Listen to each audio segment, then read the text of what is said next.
Kembali di Kompas Pagi, saudara, pasca kepulangan pimpinan Front Pembela Islam Habib Rizik Syihab dari Arab Saudi, sejumlah kasus hukum yang menjeratnya mengemuka.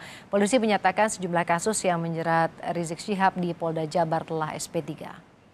Dalam jumpa pers di Bareskrim Polri pada Selasa kemarin, Kepala Biro Penerangan Masyarakat Divisi Humas Polri Brigjen Awi Setiono menyatakan beberapa kasus yang ditangani Polri terkait perkara Habib Rizik Syihab telah SP3.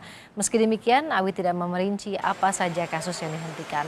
Setidaknya ada 8 kasus yang menyangkut Rizik Syihab, 2 diantaranya di Polda Jawa Barat, yakni soal dugaan penghinaan budaya Sunda pada tahun 2015 dan dugaan penodaan Pancasila pada Oktober 2016.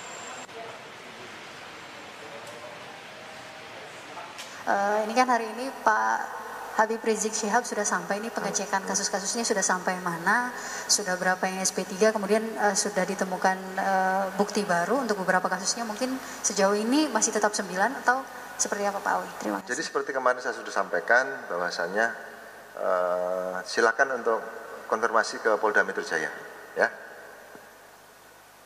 Kan ada Iya Mbak. Ada kasus yang di Polda Jabar juga ya Pak, HRS ada kasus yang di Polda Jabar juga ya Pak, itu jadi sudah SP3 juga atau gimana Pak? Informasi yang kami dapatkan demikian. Pemerintah Provinsi DKI Jakarta menyerahkan keputusan isolasi mandiri Habib Rizik Syihab kepada pemerintah pusat. Wakil Gubernur DKI Jakarta Ahmad Riza Patria menyatakan ketentuan isolasi mandiri terhadap Rizik Syihab menjadi kewenangan Kementerian Luar Negeri.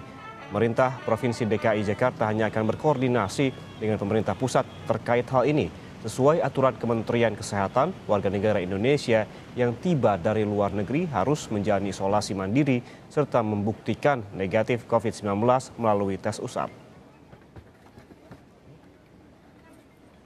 Biarlah menjadi kewenangan wilayah dari pemerintah pusat, dalam hari ini Kementerian Luar Negeri ya.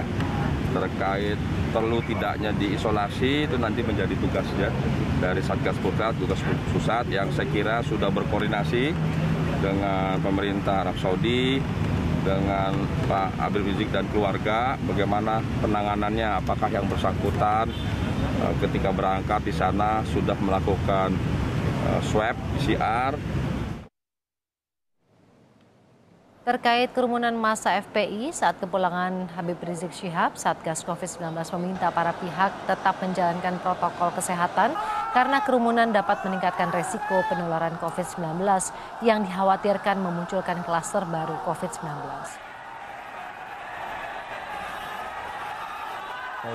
Saya himbau bagi seluruh elemen masyarakat agar memiliki kepedulian bahwa kita masih berada dalam kondisi pandemi COVID-19.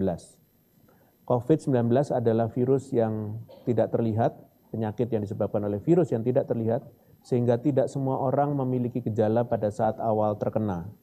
Untuk itu, masyarakat harus terus menjalankan protokol 3M, baik saat memiliki gejala ataupun tidak. Kerumunan menyulitkan kita untuk bisa jaga jarak. Ditambah, jika tidak menggunakan masker, akan meningkatkan risiko penularan yang lebih besar lagi. Kelalaian ataupun ketidakpedulian terhadap kondisi ini, serta terhadap protokol kesehatan, dapat membahayakan nyawa manusia. Tidak hanya diri kita, namun keluarga di rumah dan juga orang yang berada di sekitar kita. Rizik Syihab diketahui pulang bersama keluarganya ke Indonesia dengan menggunakan pesawat Saudi Airlines.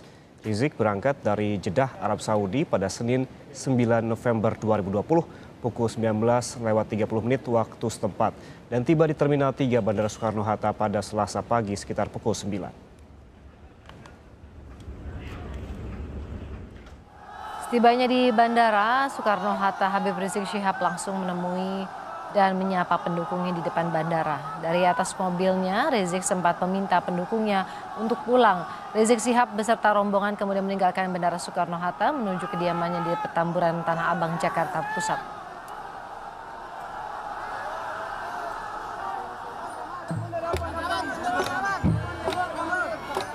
Rizik Syihab tiba di rumahnya di Petamburan, Jakarta Pusat sekitar pukul 13.30 waktu Indonesia Barat. Rizik menyapa simpatisannya yang memadati Jalan KS Tubun. Meski DPP FPI melarang massa memasuki rumah Rizik Syihab, massa terus berdesakan dan mengabaikan protokol kesehatan.